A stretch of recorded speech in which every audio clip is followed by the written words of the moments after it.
Olá pessoal, estamos aqui para dar continuidade ao nosso curso sobre a história da filosofia ocidental. Estamos falando sobre o epicurismo, uma das escolas de pensamento lá do período antigo da filosofia grega, da filosofia antiga. Essa escola fica situada no quarto período da filosofia antiga, que é o período ético ou o período helenista, que é o período justamente marcado por questões éticas e morais. Então estamos falando do epicurismo e hoje vamos falar um pouquinho sobre a lógica epicurista ou sobre a canônica epicurista.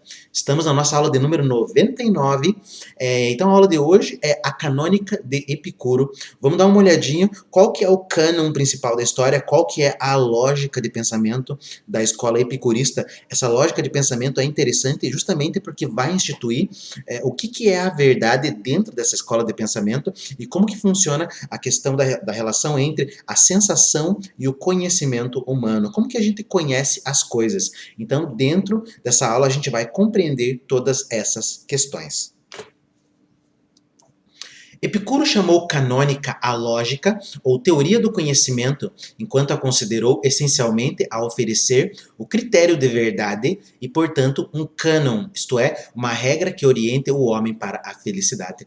Então aqui é justamente a justificativa a nossa justificativa em relação ao escopo ou ao objetivo dessa aula, que é justamente tratar dessa questão do cânon epicurista ou da lógica epicurista e também da teoria do conhecimento, porque como a gente viu nas aulas anteriores, aqui a investigação, ela justamente serve para conduzir o homem à felicidade. Aqui a investigação é reduzida para fazer com que o homem encontre o bem máximo, o bem supremo, que é a felicidade, que se dá na perspectiva epicurista a partir do prazer. O prazer é o valor máximo dentro da perspectiva da escola de Epicuro. Lá nas filosofias clássicas e filosofias antigas, a investigação ela tinha um valor por si só, que era, na verdade, o valor apenas do saber ou do conhecer, que de certa forma não tinha uma vinculação ética, uma vinculação moral. Aqui não, na escola no pensamento epicurista, a investigação ela está subordinada à questão ética, ou seja, a gente investiga a verdade, a gente investiga o conhecimento, a gente investiga a lógica,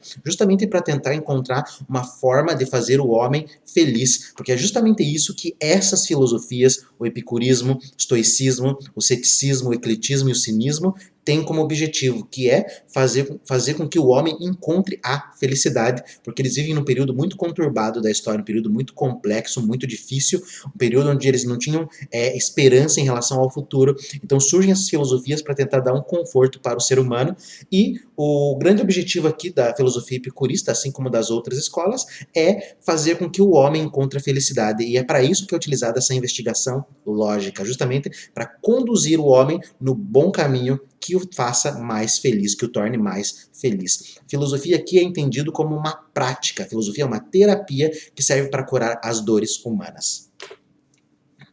O critério da verdade é constituído pelas sensações, pelas antecipações, que em grego significa prolepsis, e pelas emoções. Então são três os critérios ali que nos fazem chegar à verdade. E todos esses critérios, de certa forma, são embasados pela evidência. A gente falou rapidamente sobre a evidência na aula anterior, e a evidência também é o critério de verdade dentro da perspectiva epicurista. E a evidência, ela está tanto no campo das sensações, das antecipações e também no campo das emoções. A gente vai dar uma olhadinha nessas três funções para tentar entender como que elas nos fazem chegar à verdade. A sensação é produzida no homem pelo fluxo dos átomos que se separam da superfície das coisas. Então essa aqui é uma teoria que a gente já viu lá na filosofia, no pensamento de Demócrito, um filósofo pré-socrático que vive na mesma época que Sócrates, que justamente vai tentar explicar como funciona o conhecimento humano a partir da teoria atômica. O Demócrito e o Leucipo são os autores que criaram o conceito de átomo. As coisas, o homem, a realidade são formadas por átomos. O Epicuro abraça essa perspectiva também e também crê que o homem seja formado por átomos, não só o homem, mas toda a natureza. Inclusive a alma, para ele a alma também era formada por átomos. Então, a grande questão aqui é saber como que se dá a sensação. Por exemplo, eu toco no livro, eu toco no meu cabelo, eu toco no meu braço, eu toco na parede, eu toco no gelo, eu toco no fogo, e isso me causa sensação. Eu sinto o cheiro das coisas, eu vejo as coisas, eu olho as coisas. Isso tudo é sensação, é a sensação que eu tenho das coisas. E como que Epicuro naquela época explicava a sensação?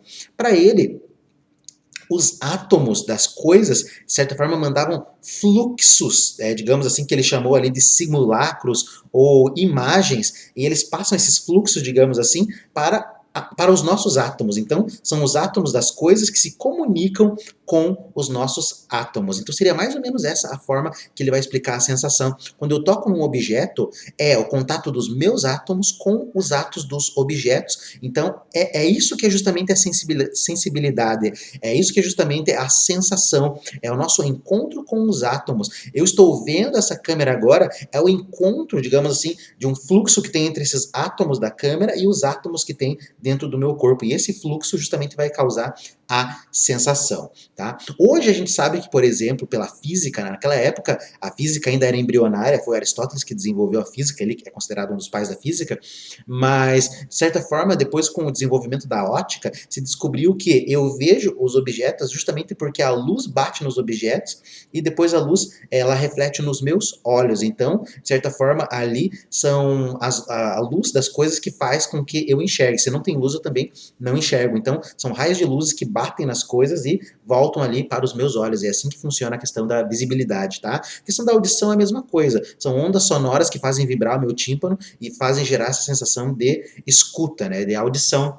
E na época do Epicuro eles não tinham essa ideia, né? Então eles acreditavam que os átomos ali mandavam fluxos que acabavam se comunicando entre si e geravam a sensação. Então a sensação é um dos primeiros critérios de verdade ali, porque é a partir dela que nós sentimos as coisas. Este fluxo produz imagens, que são em tudo semelhantes às coisas que as produzem. Então, se eu vejo um objeto, esse objeto gera uma imagem, que é justamente dada por esse fluxo atômico. Então, eu crio uma imagem dentro da minha cabeça, dentro da minha mente, e essa imagem, ela corresponde ao real, à realidade. Destas imagens derivam as sensações. Então as sensações surgem justamente dessas imagens. Eu toco no livro, eu não tenho o livro real, digamos assim, mas o que eu tenho é uma imagem desse livro. É claro, eu estou tocando o livro, mas a minha sensação, o meu cérebro interpreta como uma imagem desse livro que eu estou tocando. Se eu toco um outro objeto, e eu não estou vendo, por exemplo, esse objeto se parece com um livro, automaticamente eu vou deduzir, isso é um livro, porque eu tenho na minha memória essa imagem, digamos assim, que ficou gravada da minha experiência.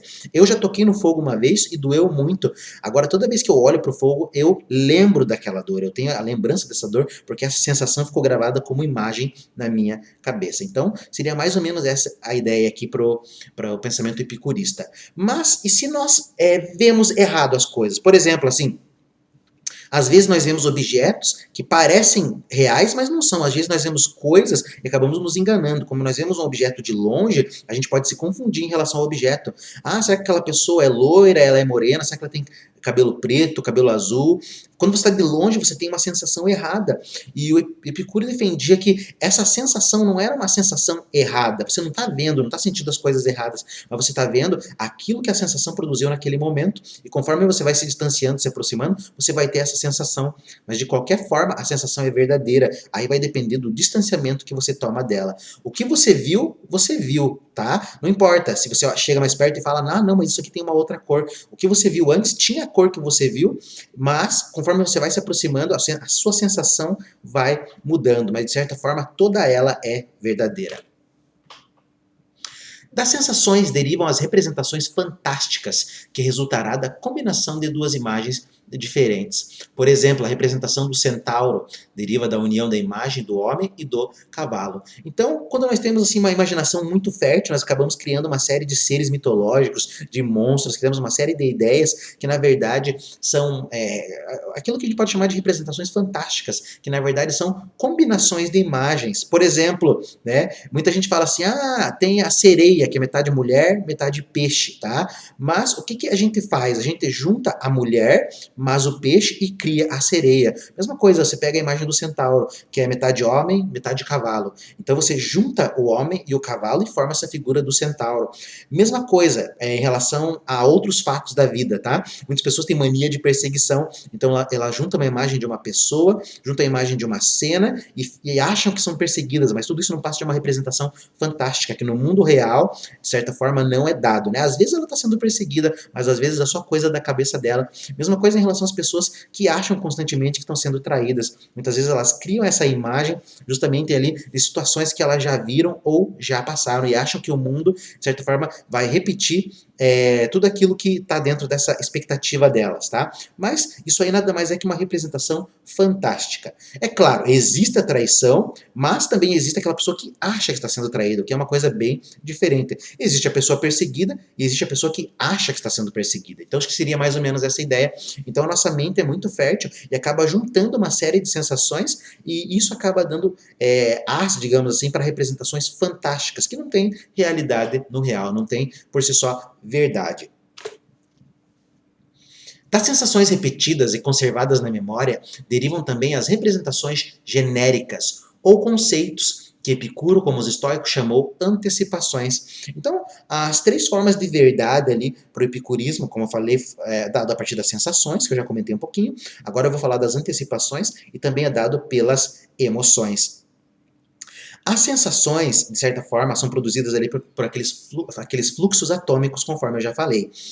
As antecipações, que eu vou falar agora, nada mais seriam do que você guardar na sua memória um conceito ou uma imagem que, de certa forma, vai antecipar alguma coisa que você já tem experienciada dentro de si. Tanto os estoicos também tinham essa concepção, essa noção da antecipação, que é justamente um conceito.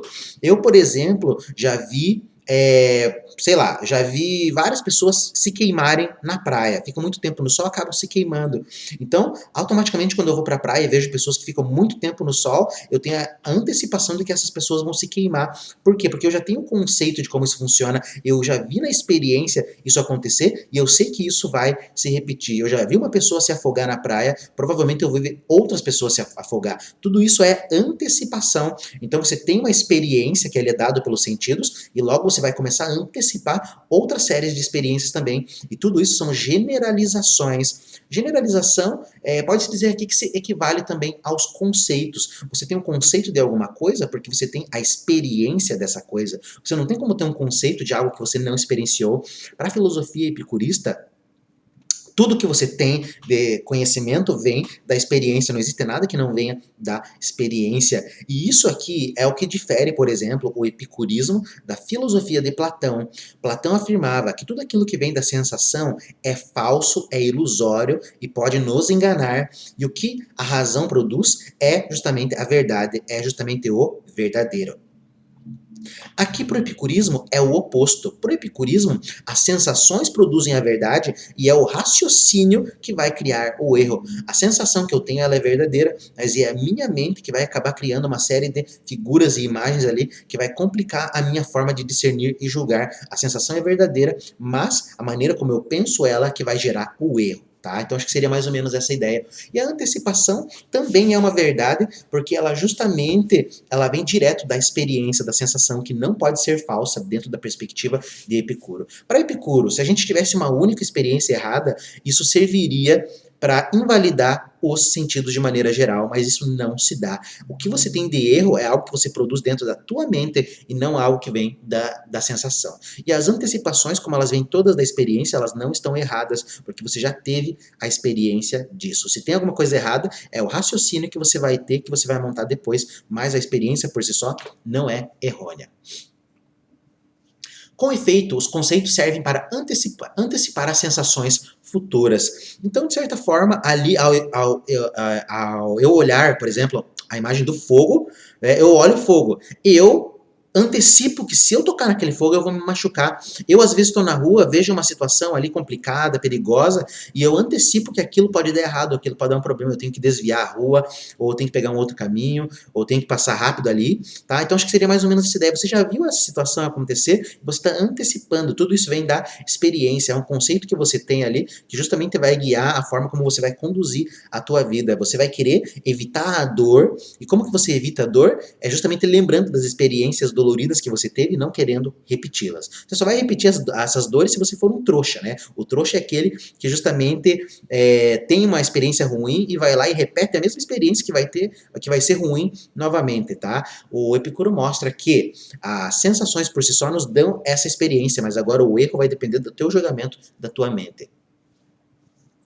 Por isso se diz, este é um homem, é necessário ter já o conceito de homem adquirido por virtude das sensações precedentes. Então, quando eu falo, por exemplo, qualquer coisa, este é um homem, isto é um cavalo, isto é um carro, isto é uma casa, tudo isso vem a partir da experiência sensível que eu tive. Alguém teve que me ensinar lá o que era um homem, o que era um cavalo, o que era uma casa. E a partir da hora que isso foi gravado na minha memória, toda a minha mente já se antecipa a partir dessa experiência. Uma pessoa que nunca ouviu a palavra homem, dificilmente vai saber o que é homem. Você chega, por exemplo, lá na China e fala homem, fala este é um homem.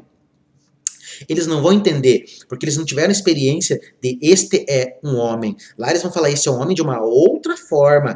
Por quê? Porque eles têm uma outra experiência, mas tudo foi dado pela experiência. Se você não tem algo na sua cabeça, é porque a experiência não deu. E se a experiência não deu, não tem nem como você pensar. Então todo o nosso conhecimento ele vem da experiência e a antecipação é justamente a nossa rememoração desses acontecimentos dados pela experiência. A sensação é sempre verdadeira. Então, para o epicurismo, a sensação é sempre verdadeira. Aqui a gente cai num grande problema que, de certa forma, não foi discutido ali por Epicuro na antiguidade, mas foi discutido por alguns comentadores, que é o seguinte, se a experiência é sempre verdadeira, então a gente pode cair num objetivismo universal ou num subjetivismo universal. Objetivismo universal, tudo é objetivo, portanto, tudo é verdadeiro. Subjetivismo universal. A minha capacidade de sentir as coisas é a única verdade que existe, tá? Então, o que eu sinto é verdadeiro, pronto, e acabou. Então, são duas perspectivas contrárias que essa concepção de Epicuro pode levar. Se a sensação é sempre verdadeira, como que a gente vai justamente dizer que uma sensação de uma pessoa é errada, é errônea, tá? Aí que tá, isso é muito complicado. Isso aí é cair num subjetivismo universal ou subjetivismo absoluto. Da mesma forma que se toda sensação é verdadeira, logo qualquer coisa experimentada é verdadeira, é verdade. E daí essa é uma posição bem complicada. Mas de certa forma, a filosofia epicurista vai tentar justificar a sensação é sempre verdadeira com a ideia de evidência, que a gente já vai falar um pouquinho mais para frente. Efetivamente, não pode ser refutada por uma sensação homogênea que a confirma, nem por uma sensação diferente que, proveniente de um outro objeto, não pode contradizê-la, tá? Então, uma sensação verdadeira, ela não pode ser refutada por uma outra sensação homogênea. Por quê? Porque a sensação homogênea vai confirmar aquilo que você está sentindo. E essa sensação só seria falsa se tivesse uma outra sensação justamente provando o contrário dela, tá? Aí é que tá. Nesse sentido, sim, você poderia contradizer um objeto da sensação, mas é muito difícil que você tenha essa sensação contrária. Na verdade, a grande questão do erro aqui no epicurismo está justamente no raciocínio. Você tem uma experiência, essa é uma experiência verdadeira, mas é o teu raciocínio que vai tornar essa experiência, essa sensação falsa, tá? A sensação é, pois, o critério fundamental da verdade. Tanto a sensação quanto a evidência são critérios fundamentais da verdade. Por quê? O que é verdade segundo a perspectiva epicurista? É tudo aquilo que não contradiz a sensação e que possui um critério de evidência, ou seja, o critério de evidência é imediato, é aquilo que é evidente, é aquilo que é claro por si só. O que é falso? É aquilo que contradiz a experiência e não é evidente. O que não é evidente é o raciocínio, porque o raciocínio não é imediato, o raciocínio é mediato. O que é imediato? É aquilo que é evidente. E o que é imediato? É a experiência, porque a experiência é a primeira coisa que você tem. Já o raciocínio, ele é segundo, porque primeiro você tem a experiência e depois você tem o raciocínio. Por isso o raciocínio é imediato, ou seja, ele não é evidente. Ele pode causar ali confusão, ele pode gerar opiniões que podem ser verdadeiras ou falsas. Finalmente, o terceiro critério de verdade é a emoção, isto é, o prazer ou a dor que constitui a norma para a conduta prática da vida e está, portanto, fora do campo da lógica. Então, o terceiro critério de verdade, além da sensação, além da evidência também que a gente comentou aqui, mas a gente não numerou, e além das antecipações, também é o critério da emoção. O critério da emoção está ligado à sensibilidade e está principalmente ligado ao prazer e à dor. Só que essa discussão não é uma discussão do campo da lógica, mas sim uma discussão do campo da ética, que a gente vai tratar mais para frente numa aula específica sobre a ética epicurista. Por enquanto a gente vai falar um pouquinho apenas da questão lógica, mas de maneira geral, esse critério aí das emoções é o critério que vai justamente conduzir a vida ética do homem, que vai fazer com que ele persiga o prazer e evite a dor, que também é um critério de verdade. O erro, que não pode subsistir nas sensações e nos conceitos, pode subsistir em contrapartida na opinião, a qual é verdadeira, se é confirmada pelos testemunhos dos sentidos, ou pelo menos não contraditada, por tal testemunho. É falsa no caso contrário. Então, o que é o erro? O erro é aquilo gerado pela opinião que advém de um raciocínio errado sobre uma sensação. Uma opinião pode ser verdadeira ou falsa, só vai ser verdadeira a opinião quando ela estiver em conformidade com a evidência e com os sentidos. A opinião vai ser falsa se ela for contra os sentidos e contra a evidência. Atendo-se aos fenômenos, tal como se nos manifestam mercê das sensações, pode-se, com raciocínio, estender o conhecimento até as coisas que para a própria sensação são desconhecidas. Então aqui a gente vai falar um pouquinho do método do epicurista, que seria baseado na indução. Então a gente se atém, digamos assim, a gente se atém a alguns fenômenos que são dados pelas sensações, e a partir desses fenômenos a gente pode justamente achar a validade de outros fenômenos e até de coisas que são desconhecidas pela própria sensação. Então a gente tem experiência de coisas ali, de coisas separadas, e a partir dessas experiências a gente percebe que elas têm uma uniformidade, e a partir dessa uniformidade a gente pode criar novas ideias que a própria sensação não dá, ideias desconhecidas, mas que de certa forma, se ditadas ali pela sensação, podem ser verdadeiras, e provavelmente são verdadeiras. Mas a regra fundamental do raciocínio é, neste caso, o mais rigoroso acordo com os fenômenos percebidos. E a regra desse tipo de indução, que se parte do particular e vai para o universal, eu vejo casos particulares e crio uma regra universal. Por exemplo, eu solto um livro, o livro cai. Eu solto o controle cai. Eu solto uma pedra, a pedra cai. Desses objetos que caem, eu vejo um objeto que cai, dois objetos, três objetos que caem. Dessa indução, eu vou crescendo e crio uma lei geral de que todos os objetos caem. Todos os objetos caem é uma lei universal, baseado, obviamente, nessa indução de que todos os objetos caem. Eu vi um objeto cair, dois, três, todos os objetos que eu vi caem. Então, logo eu crio uma lei geral. Então, se parte de um caso particular para um caso geral. E isso é justamente o procedimento do método indutivo. E, se esse método é baseado rigorosamente na experiência, na perspectiva epicurista, ele está correto, ele está certo. Esse vai ser um dos grandes problemas discutidos ali pelo utilitarismo do Stuart Mill e mais tarde pela filosofia da ciência de Karl Popper. Karl Popper acredita que o procedimento da ciência só pode ser dado pela dedução, porque a indução não garante a verdade das coisas. Porque bastaria um fato errado para desmontar toda uma indução. Já a dedução por si só, não, ela não é desmontada. Tá? Mas isso é uma outra história que a gente não vai discutir aqui. Francis Bacon também é um filósofo que vai defender a indução, acreditando que são as pequenas experiências que geram, digamos assim, teorias e ideias gerais. Mas isso é uma outra história. No escrito de Filodemo, Filodemo de Gádara, que foi um dos filósofos que a gente comentou aqui, sobre os sinais, que expõe a doutrina do seu mestre, o epicurista Zenão, não confundir com Zenão de Eleia, que é o da escola eleática lá do Parmênides, não confundir com o Zenão de Sítio, que é o criador do estoicismo, que é o Zenão epicurista, é um outro Zenão, tá? É desenvolvida e defendida contra os ataques dos estoicos a teoria do raciocínio indutivo.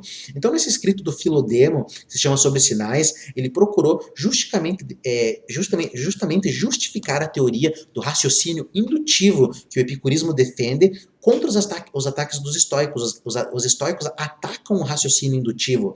Esse raciocínio que eu acabei de falar para vocês, que do particular você parte para o geral, os estoicos atacam esse tipo de raciocínio.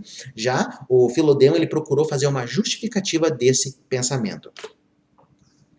Os estoicos afirmavam: não basta verificar que os homens que existem à nossa volta são mortais para afirmar que em todos os casos os homens são mortais. Então veja, os estoicos estão refutando a indução. Ó, eu vi um homem que morreu, 2 homens que morreu, 3, 4, eu vejo que os homens morrem.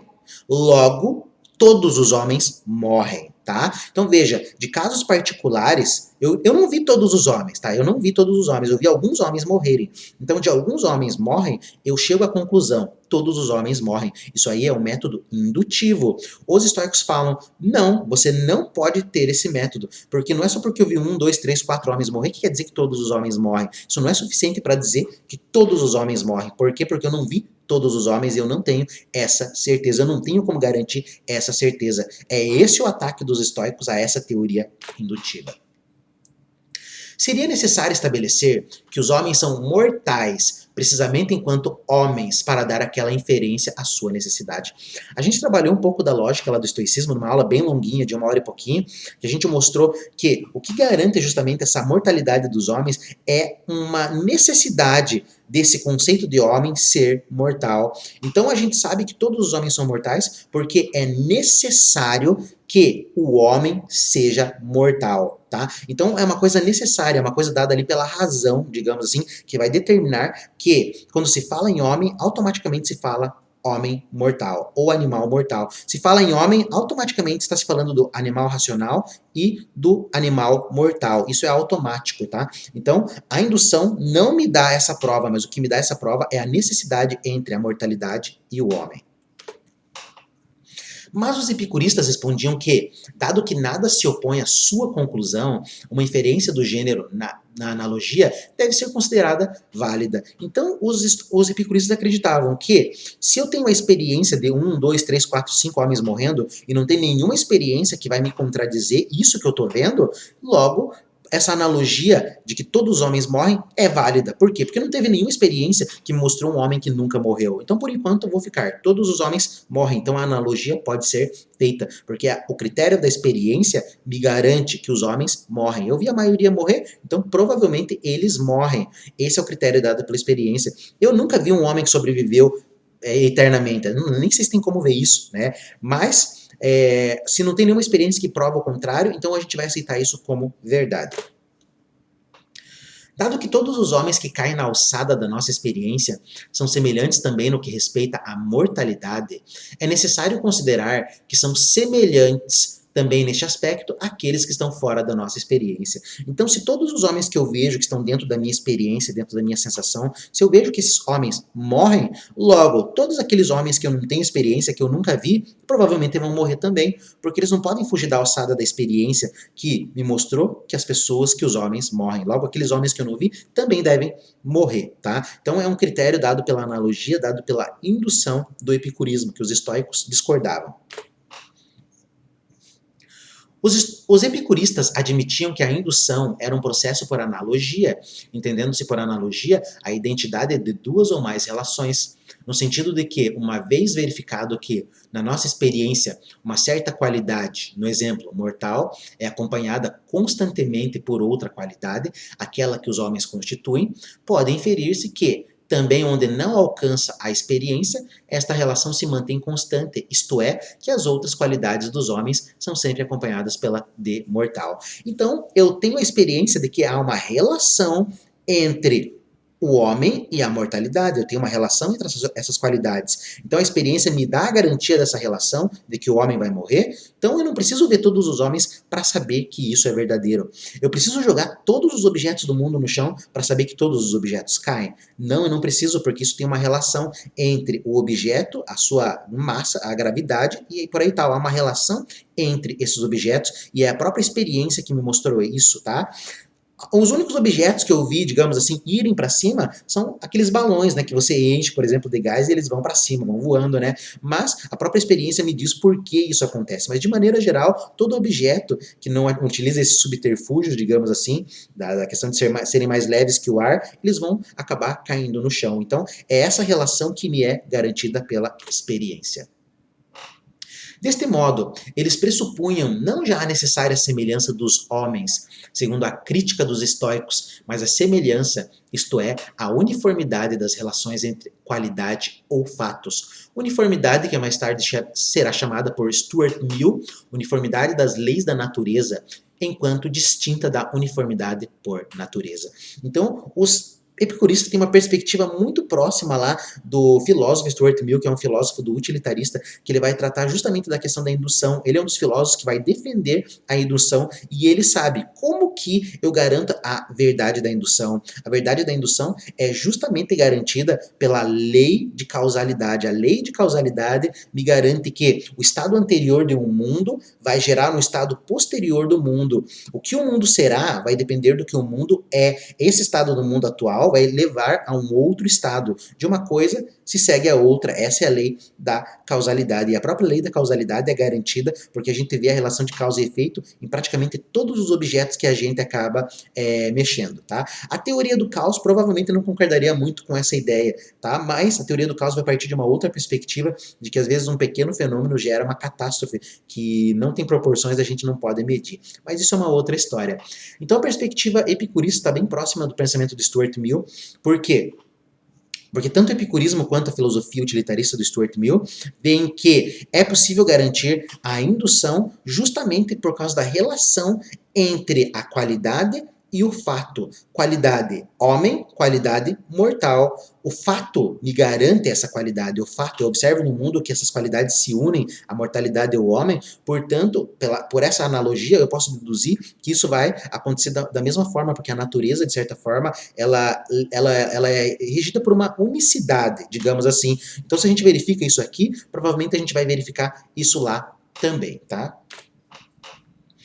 Os epicuristas partiam também do sentido amplo da experiência e afirmavam recolher não só os sinais que nos aparecem ou que nós próprios experimentamos, mas também as coisas que aparecem na experiência de outrem e que por ela podem ser tomadas. Então, além dos epicuristas tratarem da questão da nossa sensação como critério de verdade, nós também podemos utilizar a sensação de outras pessoas. Às vezes as pessoas nos relatam algumas coisas que a gente agrega ao nosso conhecimento, por mais que a gente não tenha vivido.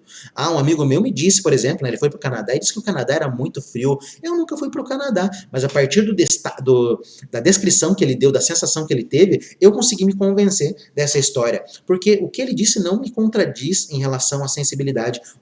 Os dados que ele teve da sensação dele não contradizem os dados que eu tenho da minha experiência. Se não se contradiz, provavelmente o que ele disse é verdade. Então, a partir da experiência de uma outra pessoa, a partir das sensações de uma outra pessoa, a gente pode conversar, trocar ideia, e isso também vai aumentar a nossa forma de conhecer. Então, a gente pode recolher tanto os dados da nossa experiência, quanto os dados da experiência de uma outra pessoa. E também nisto se afastavam dos estoicos, que reduziam a experiência ao aqui e agora percebido, e instituíam, como você viu, a força inteira do raciocínio sobre este aqui e agora. Então, nisso também, os epicuristas discordavam dos estoicos, porque os estoicos trabalhavam a questão do conhecimento como o aqui e agora, é esse presente aqui que você tem que tratar, tá? E é justamente uma questão que vai diferenciar ali do estoicismo, porque o estoicismo tem a ideia, perdão, do epicurismo, porque o epicurismo vai ter essa ideia da experiência, vai ter a ideia das antecipações, vai ter toda essa ideia, digamos assim, de que há uma relação entre as qualidades do mundo que formam os fatos e por aí vai. Acerca da linguagem, Epicuro formulava, pela primeira vez, uma doutrina que foi retomada nos tempos modernos. A linguagem é um produto natural porque é a expressão sonora das emoções que unem os homens em determinadas condições. Então o epicurismo também vai tratar ali da questão da origem da linguagem. E para o epicurismo, a linguagem é coisa natural, porque ela é fruto das emoções do homem, e essas emoções são dadas pela sensibilidade. E essa teoria foi uma teoria que foi defendida na modernidade, principalmente lá no século XVIII, pelo filósofo francês Jean-Jacques Rousseau. Então o Epicuro já antecipa as ideias de Rousseau, colocando na sensibilidade, colocando nas emoções a causa da linguagem, que então é algo natural. A linguagem, né, geralmente quando é discutida, ela pode ser uma linguagem natural, uma linguagem convencional e uma linguagem simbólica. Linguagem natural é aquela linguagem que faz parte ali do homem, porque faz parte da própria sensibilidade do homem, no caso do epicurismo, e é natural que o homem desenvolva linguagem. Em qualquer lugar do mundo, até mesmo onde você tem índios que são afastados da comunidade, eles possuem a linguagem, porque a linguagem é uma coisa natural. Já alguns autores vão defender que a linguagem é uma convenção criada pelos homens. Por quê? Porque a linguagem é diferente em cada parte do mundo. Aqui tem o chinês, tem o japonês, tem o francês, e isso mostra que a linguagem é convencional. E a linguagem é simbólica, no sentido que às vezes você não usa a palavra para expressar uma ideia, mas você pode usar a arte, a pintura, a dança, a música para expressar ideias e pensamentos, tá? Então o epicurismo adianta todas essas ideias aí. Então falamos um pouco ali da questão canônica ou lógica do epicurismo, que é apoiada na ideia da verdade, se baseia ali principalmente as três ideias de sensação, de antecipação e de emoção. Essas três ideias ali estão na base daquilo que ele chama de evidência, e a evidência é justamente aquilo que vai dar a verdade, ou seja, o critério de verdade é dado pela evidência, que faz parte da sensação, que faz parte das antecipações e que faz parte das emoções também, tá? Próxima aula, vamos falar um pouquinho da física epicurista e vamos entrar um pouco ali na questão da sua doutrina atômica. Então por hoje é só, pessoal. Um grande abraço e até o próximo encontro.